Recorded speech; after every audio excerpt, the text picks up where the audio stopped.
Hey there, Nick Chatakis here.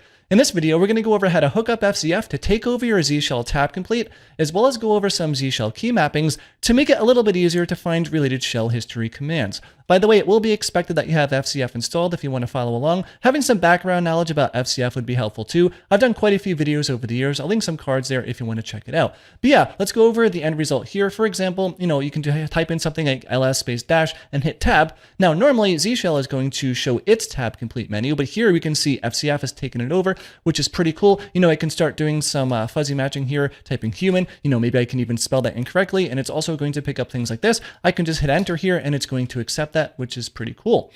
Also, it works with CD in such an interesting way where you can do CD space or whatever. And then normally, Z Shell would also offer to show you some directories here in its tab complete, but FZF is taking this over now. And as I cycle through these, we can actually see a preview of what's in each directory without needing to do anything else. I'm literally just tabbing through these selections here. So let me just go to this one here. Again, you can hit tab again, and it's going to keep on recursing through, showing you a preview of all the different files and directories in there, which is pretty nice. I find that to be pretty quick for quickly going to different areas in my file system. And of course, this is not limited to ls or cd or whatever. You can do something like curl, hit dash, and then boom, it is going to autocomplete all the flags here. Maybe you just aren't sure exactly what flag handles like following redirects, but you can see I just typed in redirect there, and then you can see the top two matches over here. Super handy, right? This kind of saves needing to open up something like curl's man pages or doing like a dash help and then grepping out some word that you might be able to search through there to see if it's related. Super nice, super handy. Now, before we go into configuring all of that, let's just quickly go over the before and after because maybe you aren't super familiar with using Z Shell's tab complete anyways. So I am going to go to my Z Shell RC file real quick, just comment out some of the stuff that we're going to go over in a second here for configuring this plugin. Then I'll just go and reload my terminal session there. And then boom, now if we do something like an ls dash, now this is the normal Z Shell tab complete that you would get without using FZF. So you can see, the FZF solution is a little bit nicer, a little bit easier to filter through things, but here I can just tab complete this stuff. If I wanted to do this flag or whatever, I can hit enter and it's going to do it there. Likewise, if you do CD and hit tab, then yeah, this is Z Shell's automatic tab complete that is just helping us here. But again, we're not seeing previews there, and also, it looks a little bit different. Cool. All right. So let's go over how to set all of this up. It's actually not too crazy. So there is a Z Shell plugin called fzf-tab. And yeah, there's all sorts of different ways to install this one depending on how you have Z Shell set up. Personally, I don't use any plugin managers for Z Shell, but yeah, in that case, I just clone this to a directory and then I just source this into my Z Shell RC. Again, we'll check that out in a second here. But yeah, if you're using some other package managers, you can totally do that. And then there's all sorts of different configuration that you can do if you want to, stray away from the defaults or just want to pick out something here that you see that's cool. I would suggest going through this README file. There's actually this pop-up functionality here. I don't have it included in my .files. I tried it out, sort of don't like it, but yeah, let's go over how that works as well, just so you can see it in a video, and then you can make a personal assessment on yourself.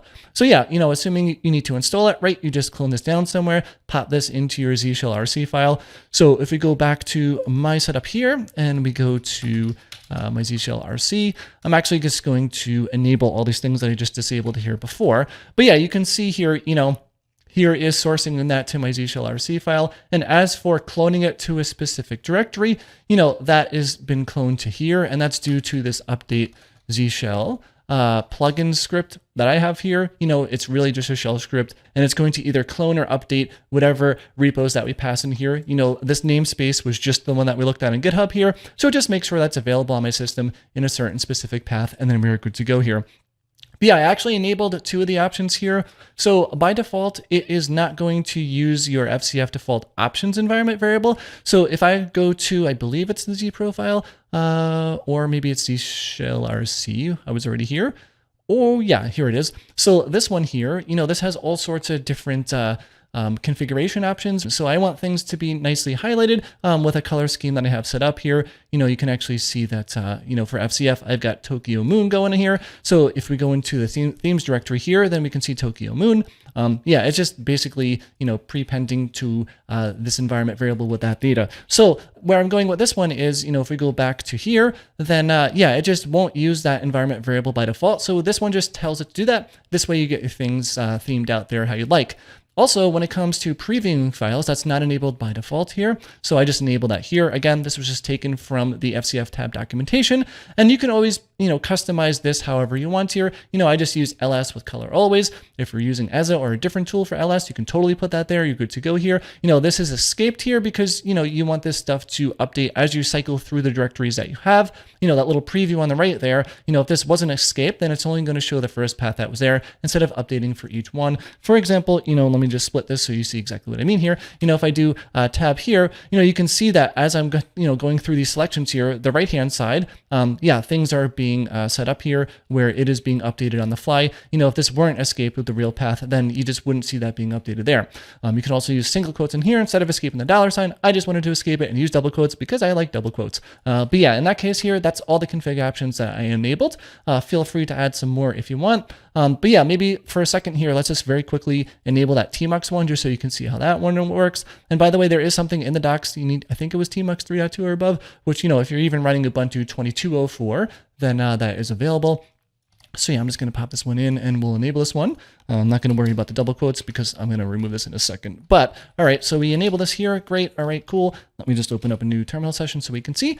And then, yeah, I'm going to do just like I did before where we can do something like, I don't know, let's do the ls one. Now you can see instead of it kind of just showing it on the entire width underneath, on the line there in the terminal, it's kind of in a little pop-out window. But yeah, now you can just do something like whatever. It's going to function exactly the same, which is pretty interesting.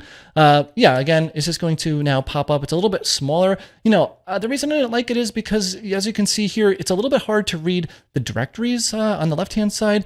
Maybe I'm misconfiguring something or I missed something, but this is a little bit small. I have all this extra room here to the right. I don't know why it's not trying to fill that out a little bit more. But yeah, that's literally the main reason why I didn't install this one. But there is a benefit, if I did get it to work, or it's possible to get it to work where it's always a little bit wider. I think one of the cool things about it was that, like, even if you had something like a tmux pane here and, a vertical split, you could do something like this. And yeah, the cool thing here is it kind of like just overlaps, like it almost floats on top of the different splits here. So, if you were dealing with something where you had a whole bunch of different panes open, having this thing not be microscopic, we'll demonstrate this in a sec when I disable this option here, is actually pretty cool. So yeah, I would love to get that floating thing to work a little bit nicer, maybe control the min width size or something. But yeah, let me close this one out as well. I'll show you what I mean in a second here too. So yeah, if I open up another session here, and now we're back to the non-floating edition here, right? So if I do a CD, you can see it's just like taking over the width of here. But again, like if you had this split over, if you had this type of scenario where you have a very small split on the left or whatever, a pane on the left, then it's going to be very hard to read. The floating thing was kind of cool there. We'll see how that goes in the future. Maybe I'll play around with that a little bit more, or maybe that feature will exist to make a min width happen, and then I'll be using the floating edition there. Okay, cool. So again, you can always hop over to this README file if you want to go and check out more options here.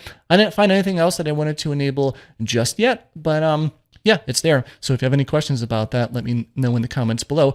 Now let's move on to part 2 of the video, which is going to be maybe filtering related history, which could be pretty useful depending on what you're doing here. So, if I just run the history command here, I actually clear my history before I record video, so there's not a whole lot in here, but maybe I'll do an lsla here or something like that, just so we have more stuff in the history file. Let me also do another history. We can see now we have 2 entries for ls. Let's just do another one for ls2. I don't know, maybe I'll just do an L this time, just so we have 3 in there to play around with. But yeah, okay, so if you were to, search through your history, with FCF at least, right, you do Control R. And I've done videos about this 1,000 years ago, basic functionality of just using FCF to reverse search your history, right? You can also just up and down arrows, right? Go through your history like this. And you can also use Control P and Control N with Z shell, at least if you're using, I think, either the Emacs or Vim bindings. I think both might work, but yeah, let us know in the comments below if both work. But in any case, this is very similar to just up and down arrows, right? P is going to be up, up, up. And N is going to be down, down, down. And then, yeah, that's pretty interesting. But you can also maybe search for related command history. For example, if I do ls and hit space, now I can hit Control N and Control P to only show, it's only filtering through these flags right now, and it's not showing the history for the other commands that are not related to ls.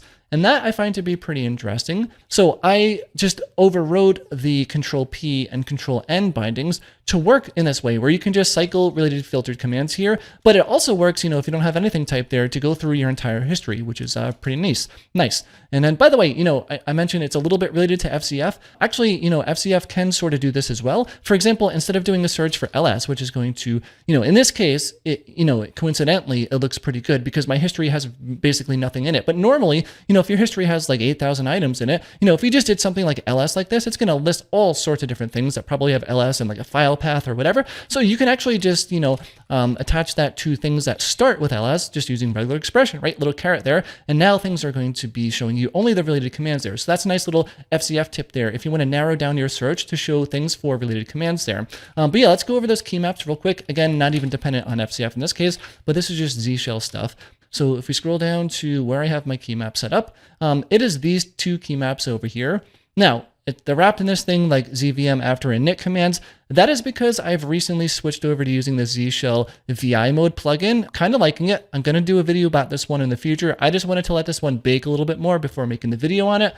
Due to the way it initializes certain key bindings, you want to avoid conflicts or whatever. It might override some of the key maps that you do, including FZF. So in that case, you wrap it in this. But if you weren't using this VI mode plugin, then you can literally just take these three commands and just put them directly like, in your config file and you're good to go here. But yeah, in this case, this is again, just Z shell behavior. You can see there's other bind keys here as well, but I'm just binding Control P and Control N to these actions over here, search history backward and search history forward. So that's going to do it for this video. If you have any questions, let me know in the comments below. I'll do my best to answer all of them. Also, if you liked the video, please give a thumbs up because it really does help a lot. Thanks a lot for watching, and I'll see you in the next video.